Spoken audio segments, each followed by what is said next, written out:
কংগ্ৰেছে যিটো এটা বৰ ডাঙৰ শব্দ কৈছে, এতিয়া আপোনালোকে যাওঁতে মানৱেন্দ্ৰ শৰ্মা কমপ্লেক্সত আপোনালোকে ৰেকৰ্ড কৰি যাব। তেওঁলোকে কৈছে নতুন বৰ অসম। নতুন বৰ অসম মানে কি? বৰ অসমটো স্বৰ্গদেউ চাওলুং চুকাফাই 600 বছৰ আগতে 1200 খ্ৰীষ্টাব্দতে নিৰ্মাণ কৰিলে।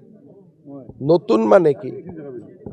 তাৰমানে চাওলুং চুকাফাৰ বৰ অসমখন নহয়। নতুন বৰ অসম মানে কি?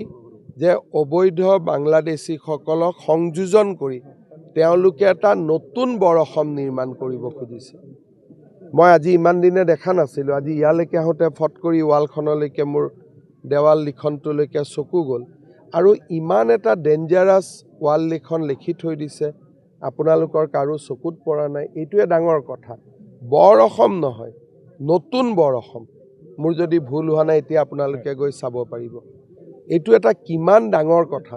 নতুন বৰ অসম মানে কি? যে যিসকল বিদেশী সোমালে, বাংলাদেশী সোমালে, তেওঁলোকক লৈ আজিৰ পৰা বৰ অসম এখন হ'ব। কিন্তু আমাৰ বৰ অসমখন হ'ল 600 বছৰ আগতে স্বৰ্গদেউ চাওলুং চুকাফাই নিৰ্মাণ কৰি থৈ যোৱা বৰ অসম। গতিকে মই কংগ্ৰেছক অনুৰোধ জনাম, এই নতুন বৰ অসমখনৰ কনচেপ্টটো কি তেওঁলোকে আমাক বুজাই দিয়ক। এতিয়া প্ৰথম কথা যে মই আজি মেডাম মেফিৰ দিনটোত ৰাজনৈতিক কথা ক'ব খোজা নাই আৰু বিশেষকৈ ইয়াৰ পৰা মই ক'ব খোজা নাই।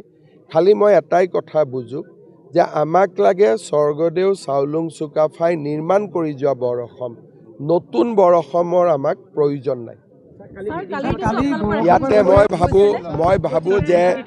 মই ভাবোঁ যে ইয়াতে আমি ৰাজনৈতিক কথা বতৰা পতা বা উত্তৰ দিয়াটো বহুত সমীচীন নহ'ব। দিনটো মোৰ কেইবাটাও অনুষ্ঠান আছে, দিনটোত মোক 5-6 বাৰ লগ পাব, বেলেগ অনুষ্ঠান